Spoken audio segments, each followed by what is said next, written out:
General Electric, or GE, was founded by Thomas Edison in 1889 when he merged many businesses into just one corporation. He did this with the help of J.P. Morgan and Anthony Drexel. In 1886, GE was one of the first 12 companies listed on the newly formed Dow Jones Industrial Average. After 120 years, they're the only one of the 12 original companies still listed on the index.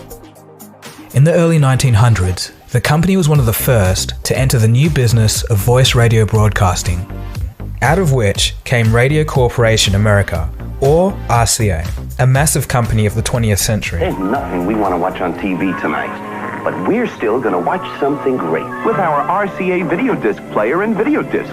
Just flip a switch. We're watching a great movie, and you're watching us.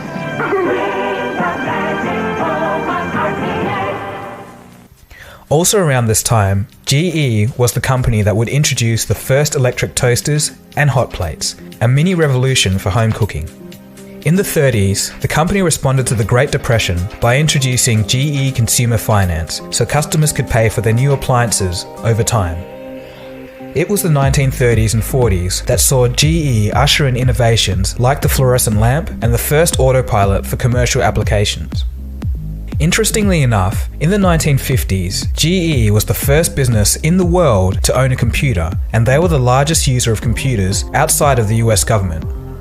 After this, GE started manufacturing their own mainframe computers and even their own operating system. Alongside companies like IBM and Honeywell, GE was actually one of the major 8 computer companies of the 1960s. This era came to an end in the 1970s when they sold their computer division to Honeywell.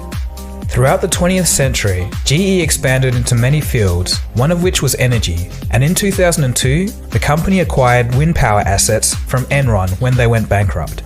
As it turns out, Enron Wind was the only surviving US manufacturer of large wind turbines at the time.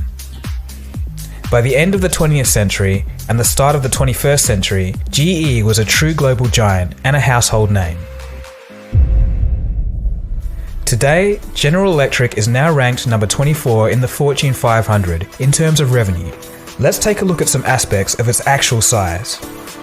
General Electric has 305,000 employees with a revenue of $146 billion and over $650 billion worth of assets. That's more than the GDP of Sweden or Norway, or 2 times the GDP of Singapore.